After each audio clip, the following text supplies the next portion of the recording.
Hello dear, welcome to Financial Tips. Today I would like to share with you some mindful money saving tips. Point 1. Opt for a cell phone plan with no surprise fees. When my family and I moved to New York from the UK in 2019, I wasn't able to sign up for an annual cell phone contract. When you move internationally, you don't have a credit history in your new country. I didn't think of that ahead of time. I still needed a cell phone, and didn't want to use my UK number, which would have been expensive, so I opted for a prepaid cell phone plan, which was less expensive than the long-term phone contracts I had looked into. Initially, I assumed that I would change to a big carrier eventually, but I realized I loved knowing exactly what my phone bill was every month. There are zero surprises and it makes it easy to budget. I can't imagine changing back to a contract now. Tip number 2, if you can't comfortably buy it twice, don't buy it at all. Money is a topic that's always stressed me out. I've read books and downloaded apps to help alleviate that stress, but those tips and tricks don't usually stick with me after a few months. The only rule that I've ever followed through with is this: if you can't comfortably buy an item twice, right then and there, then don't buy it. Believe me, I love a good impulse purchase. There are many times when I come across a bag, shoe, or coat that I absolutely love and could technically afford once, but my rule has stopped me from buying it.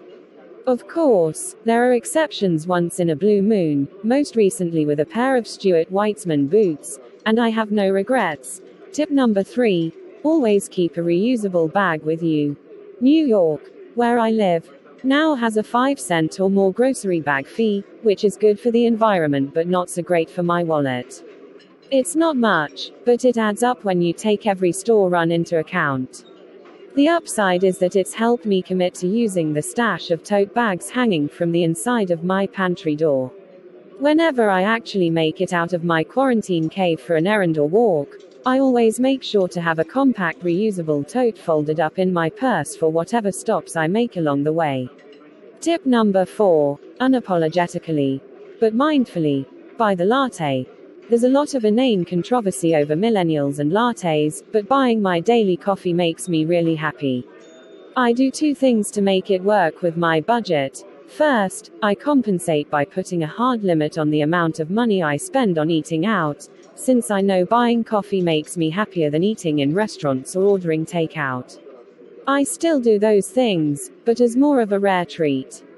Second, I make buying coffee a ritual that contributes to my overall well-being, instead of just a quick purchasing high.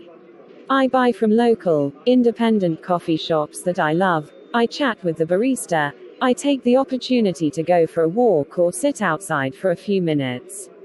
The criticism of millennials buying coffee is that we're just flushing our money away, but I'm creating a daily practice that makes me excited to get out of bed. Tip number 5, bring only cash on nights out. In a pre-COVID world, bar tabs were my financial weakness.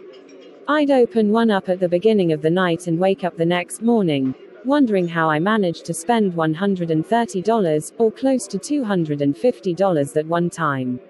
I knew this wasn't sustainable. Who has that kind of cash to spend on watered-down vodka sodas? So I made a change. Now, if I go out, socially distant and outdoors, of course, I withdraw a certain amount of money for the night, and if I run out, that's it. No more charging some random guy's tequila shot because I like his shirt. My bank account and dignity have been grateful ever since. Thank you for your time. Please subscribe, like and share. And let's meet again on another episode of Financial Tips.